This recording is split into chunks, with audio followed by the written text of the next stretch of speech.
Now, let's talk about the bench press.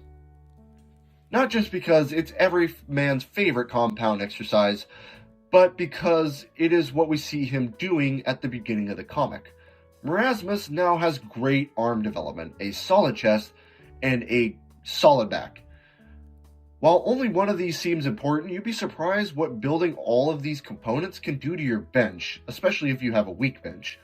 The chest is obvious, seeing as it is the primary driver of the bench press. Unless you're doing a really close grip bench where your hands are pretty much together, the chest is going to be the most important aspect of a bench press.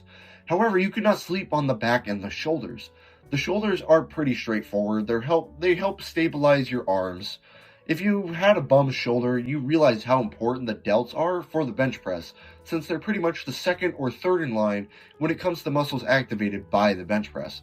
And he has very strong, big shoulders, which probably make it easier for him to stabilize the weight. Strong biceps and forearms are never a bad thing to have under any circumstance, since they will aid in making sure the bar doesn't shake too much. And also, if you have a little bit of form leak, and it goes onto your bicep a little bit, it'd be nice to have some cushion, if you will, and take some stress off the shoulders. But most importantly, on the arm, other than the shoulders themselves, are the triceps.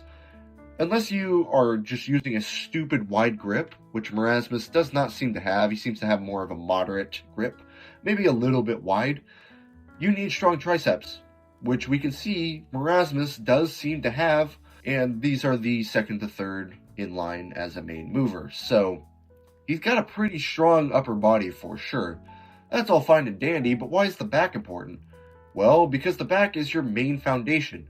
A lot of people struggle because they haven't been training long enough, but second, they have poor leg drive, which doesn't seem to be the case for Merasmus, but what I'm actually trying to get at is that they're not really engaging their back well. If you engage your lats, you'll find that your upper body is far more stable, and the weight doesn't shake nearly as much since you basically have cemented them in place. Then you have the core and traps, which are developed on Merasmus, but they play a smaller role in how much you could bench. They're important, don't get me wrong, you need to have a decent enough core to stabilize yourself, and your traps do help, but they're like lower priority. Honestly, I'd say they're almost lower priority than your legs, in a way. Maybe not. You know what? I take that back.